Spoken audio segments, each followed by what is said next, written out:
Chers frères et sœurs, avec toute sincérité, combien de jours, de semaines, d'années, de mois sont passés? Est-ce que tu t'es posé certaines questions?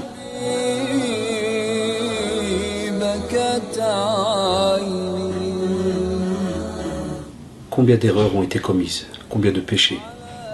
T'es-tu posé la question, est-ce que tu te rappelles de ce que tu as fait durant toute cette période? Sais-tu aussi que les anges ont noté cela, qu'Allah subhanahu wa ta'ala t'a vu? Dans quel état es-tu?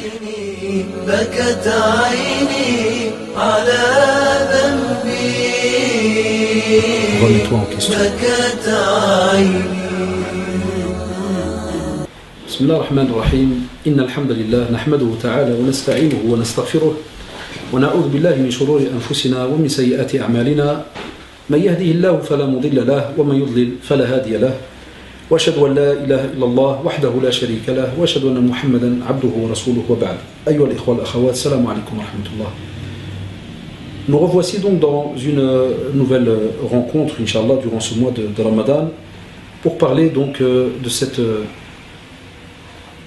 grande remise en question par rapport donc à notre situation ici en tant que serviteur d'Allah subhanahu wa ta'ala sur terre, et on va parler donc aujourd'hui de ce comportement justement à avoir vis-à-vis donc de l'âme. L'âme subhanallah est un sujet incroyable. C'est subhanallah, comme vous le savez, le moteur qui frétille en nous, qui nous fait ressentir donc un tas de choses. C'est du monde aussi de l'inconnu, pas palpable. Lakin subhanallah, la manière dont on va fonctionner avec notre corps et ce qu'on va apporter à ce corps va faire en sorte que cette âme qui frétille en nous va se retrouver par exemple dans une des trois catégories citées donc par Allah subhanahu wa ta'ala dans le Coran. La première est à vous de vous reposer la question, de dire tiens subhanallah, où est-ce que je me situe? Dans laquelle je me situe? Chacun d'entre nous, Allah, il y a une réponse. La première c'est al-nafs al-mutma'inna. C'est une âme qui est apaisée. Apaisée parce qu'elle est subhanallah purifiée, elle est améliorée, elle a été travaillée, poncée. C'est une âme qui est au top. Elle n'est pas donnée à tout le monde. Wallah, il faut savoir que c'est un travail constant, de longue haleine. Et subhanallah, cette âme est en général en concordance totale avec les injonctions divines et prophétiques. Ça veut dire que c'est une situation où chacun devrait se poser la question, se dire tiens, est-ce que moi, alhamdulillah, wallahi, je n'ai aucun problème? Attention, quand je dis je n'ai aucun problème, il faut la théorie à la pratique. Il ne faut pas me dire, ah non, moi j'ai aucun problème avec le Coran et la Sunna. Mais je pratique rien, Dieu est grand, il est pardonneur. Là, il manque quelque chose. Là, ce n'est pas logique du tout. Ça, tu ne peux même pas penser de cette manière-là, parce qu'on a expliqué, les fois passées, donc, comment est-ce qu'on est censé fonctionner vis-à-vis d'Allah, subhanahu wa ta'ala, et de son prophète. Ici, c'est quand tu es en concordance, ça veut dire, alhamdulillah, tu les acceptes avec joie, avec sincérité, fierté, avec foi, et tu les mets en pratique donc directement. Le fait que tu les mets en pratique directement va montrer que c'est une âme qui, subhanallah, même avec ce qu'on pourrait appeler la petite bataille qu'il peut y avoir avec ce Satan là qui vient, là, qui va faire le furtif, t'insuffler comme ça des propos et autres dans ta poitrine, et bien wallah, cette poitrine, là où cette âme aussi dans ce corps, ou dans la poitrine aussi, où elle frétille, alhamdulillah, elle est apaisée. Tu vois la personne qui est, alhamdulillah, ou qui vit justement calme, serein, sereine, apaisée, et à chaque fois qu'il entend quelque chose venant d'Allah subhanahu wa ta'ala, au contraire, il le prend avec donc plaisir. Et wallahi, lorsqu'on lit subhanallah certains versets, et revenez dans Surat al-Fajr, l'aube, Allah subhanahu wa ta'ala va interpeller cette âme le jour du jugement dernier. Il lui dira Ya ayyatuha an-nafsul mutma'inna irji'i ila rabbiki radiyatan mardiya fadkhuli fi ibadi wadkhuli jannati. Allahu akbar. Ça c'est le rêve de chacun d'entre nous. C'est de poncer, de travailler cette âme d'après ses moyens. Je sais que des fois je vous demande et je me demande même à moi-même certaines choses un peu difficiles, mais on fait notre possible. Il faut avancer comme ça au fur et à mesure. Et on va lui dire Ya ayyatuha an-nafsul mutma'inna. Wallahi, c'est un sharaf, c'est une fierté incroyable de se retrouver le jour du jugement dernier interpellé par Allah subhanahu wa ta'ala. Il va interpeller ton âme, il va dire viens. Et spécialement au moment donc de la mort. L'âme au moment de la mort, elle va être interpellée, elle va devoir sortir. وَالنَّازِعَاتِ غَرْقًا وَالنَّاشِطَاتِ نَشْطًا. On a les deux. Alors remets-toi en question, pose-toi la question, tu es où? Où est-ce que tu en es? وَالنَّازِعَاتِ غَرْقًا, ça veut dire on va aller la chercher, mais subhanallah, elle va se battre, elle va aller se cacher dans les coins les plus tordus, les plus profonds dans le corps. On va l'arracher. Tandis que l'autre, c'est nashta. C'est le nashat. Elle sortira avec joie, elle va couler, subhanallah. Vous savez, des fois on donne souvent l'exemple avec le beurre. Si tu prends un hameçon, même si c'est un hameçon, on sait qu'un hameçon déchire, tu le mets dans du beurre et tu le sors. Et bien, comme vous savez, on le dit souvent en français, ça sort comme du beurre. Très facile. Ça glisse. Tu le prends, tu l'enroules, subhanallah, par exemple, dans une mode tu prends de la laine, par exemple, et tu tires. C'est un déchirement. Tu déchires. Il n'y a pas moyen de le faire sans dégâts.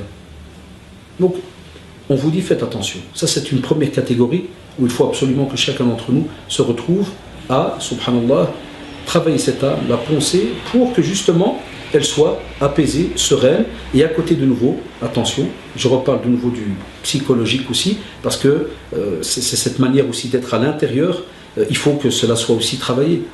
Il faut essayer des fois de poncer certaines choses qui vont faire que vous allez être souvent dans l'énervement, dans le stress et ainsi de suite. De nouveau, c'est tout un travail, ça demande du temps, chacun a son caractère, chacun a sa manière de vivre, chacun a ceux qui l'entourent, est-ce que ça l'aide ou pas. Il y a des fois des personnes qui vous entourent, qui vivent avec vous, qui ne vont pas peut-être nécessairement vous aider à rester donc dans ce niveau d'âme apaisée. À vous donc, alhamdoulilah, de graviter au fur et à mesure. Deuxième donc catégorie donc d'âme, c'est l'âme qu'on pourrait appeler al-lawwama, c'est-à-dire c'est une âme qui ne cesse de se blâmer. Et Allah subhanahu wa ta'ala a juré en ce sens en disant wala uqsimu bin nafsi al-lawwama. Alhamdulillah, elle est bien, mais elle est aussi un peu dangereuse. Parce que, vous savez, lorsque l'on parle de trois catégories, souvent la deuxième catégorie en général, ça nous laisse un peu perplexe parce que la première, ça c'est un peu connu dans les cours, hein, première catégorie, c'est positif, la dernière en général c'est négatif, celle qui est au milieu, c'est là qu'on se fait avoir. Donc c'est pas parce que c'est la deuxième catégorie que c'est impeccable. On va se faire avoir là, dans cette catégorie-là. De quelle manière? C'est que certaines personnes vont penser que, alhamdoulilah, je suis arrivé à cette catégorie-là, donc c'est déjà bien, c'est déjà... Non, tu te fais un coup de vent, t'es balayé direct. Satan, il trouve une petite faille, t'es balayé.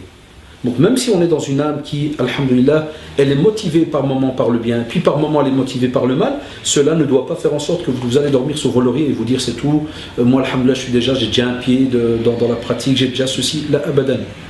Le musulman est dans un travail constant, alhamdoulilah. Structuré, pas trop vite, à un point où il est fatigué, il n'arrive plus à rien à faire, aussi avec instruction, comme on l'a déjà dit, mais alhamdoulilah, d'une manière où il va absolument se poser des questions et se remettre en compte tout le temps. Pour que cette âme, al-lawwama, ne perde pas de sa force et va se retrouver dans la troisième catégorie, qui est al-nafs al-ammara bis-su'. Comme l'a dit Youssef alayhi salam. Inna al-nafs la-ammaratun bis-su'i illa ma rahima rabbi. Et subhanallah, on l'a déjà rappelé plusieurs fois, lorsque un verset commence par inna, il y a un ta'kid, il y a un cachet qui dit inna al-nafsa. C'est-à-dire l'âme, subhanallah, certes, l'âme, wallahi, est incitatrice, instigatrice des fois. Et c'est pour cela que lorsque vous prenez Youssef alayhi salam, qui est prophète, donc quelqu'un choisi par Allah subhanahu wa ta'ala qui a un niveau très très élevé, et il nous fait justement ce rappel dans une sourate qui a son propre nom, sourate Youssef. Est-ce que billah alaykoum, cela ne veut pas dire que faites attention? Et c'est pour ça qu'Allah subhanahu wa ta'ala a juré justement par cette âme que faites attention, que si jamais vous restez dans cet état-là, il peut arriver que vous allez vous retrouver donc dans une situation catastrophique. Pourquoi? Parce que si jamais vous êtes dans l'Ammara bis-su' et vous n'avez entre guillemets pas fait attention lorsque vous étiez dans celle qui se blâme, rappelez wala uqsimu bin nafsi lawwama, vous tombez dans la dernière. Pourquoi on vous dit de faire attention? Parce que de nouveau il y a shabab de situations. Soit Allah subhanahu wa ta'ala te donne le bienfait de pouvoir encore vivre un peu sur terre. Et là, subhanallah, tu recorriges et tu reviens. Il y a moyen que tu reviennes. Et si jamais, subhanallah, au moment où tu es tombé, Allah subhanahu wa ta'ala décide que tu quittes cette terre. Qu'est-ce que tu as fait? Quelle occasion tu as eu pour revenir vers lui, pour te repentir? C'est pour cela que, on le sait très bien, beaucoup sont dans cette situation-là, et le mois de Ramadan est justement là pour nous réveiller en ce sens, et nous dire, faites attention, revenez. Revenez vers Allah subhanahu wa ta'ala. Profitez justement de ces portes qui sont ouvertes. C'est pour cela qu'on vous demande, l'ard alikum, alors, premièrement, de purifier votre âme, de la travailler par rapport à tout ce qui vous entourent, de faire un tri. Allah subhanahu wa ta'ala nous demande قَدْ أَفْلَحَ مَنْ زَكَّاهَا, ça veut dire qu'il y a de nouveau une muraja'a. Man zaka, ça veut dire aura réussi celui qui l'aura purifié. وَقَدْ خَابَ مَنْ دَسَّاهَا. Là aura perdu celui qui va donc justement, subhanallah, la corrompre, la laisser partir, la salir, c'est fini.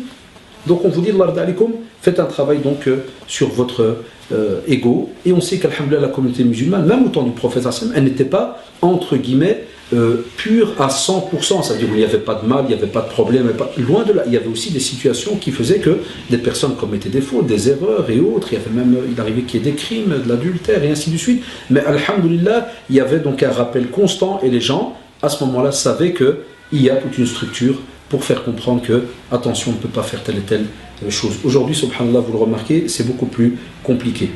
Aussi, le changement vient de vous. Al-Muraja'a, comme on le demande pour ce mois-ci, elle doit venir de vous. Inna Allah la yughayyiru ma biqawmin hatta yughayyiru ma bi anfusihim. Il y a beaucoup de gens qui pensent que il y a certaines choses qui vont venir comme ça, sans qu'ils bougent, sans qu'ils se renseignent, sans qu'ils travaillent, sans qu'ils... Non, loin de là. On doit absolument bouger et faire notre possible pour que, alhamdulillah, on arrive à un certain idéal. Et là, alors Allah subhanahu wa ta'ala dit وَمَنْ يَتَّقِ اللَّهَ يَجْعَلْ لَهُ مَخْرَجًا وَيَرْزُقْ مِنْ حَيْثُ لَا يَحْتَسِبُ. Et non, c'est celui qui justement craint Allah subhanahu wa ta'ala. Allah subhanahu wa ta'ala lui trouve donc et lui donne une issue. Ça c'est important. Et effectivement, on ne pourra donc le faire aussi que par des moyens qui sont très très importants. Le premier, c'est la crainte d'Allah subhanahu wa ta'ala. Comme l'a dit le prophète, comme l'a dit Allah subhanahu wa ta'ala dans Surat al-Baqarah, وَتَزَوَّدُوا فَإِنَّ خَيْرَ الزَّادِ التَّقْوَى. C'est-à-dire on doit prendre des provisions, on doit s'approvisionner. Mais quelle est la meilleure des provisions? C'est, comme vous savez, celle de la crainte et la piété vis-à-vis d'Allah subhanahu wa ta'ala. Et aussi donc cultiver le sens de la patience et de l'endurance.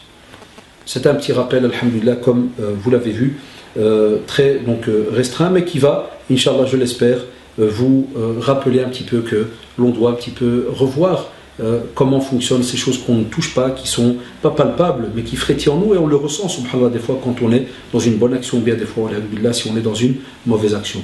Donc rendez-vous, Inch'Allah, à notre prochaine rencontre. Subhanakallah wa bihamdik. نشهد أن لا إله إلا أنت أستغفرك ونتوب إليك سبحان ربك رب العزة عما يصفون وسلام على المرسلين والحمد لله رب العالمين والسلام عليكم ورحمة الله وبركاته.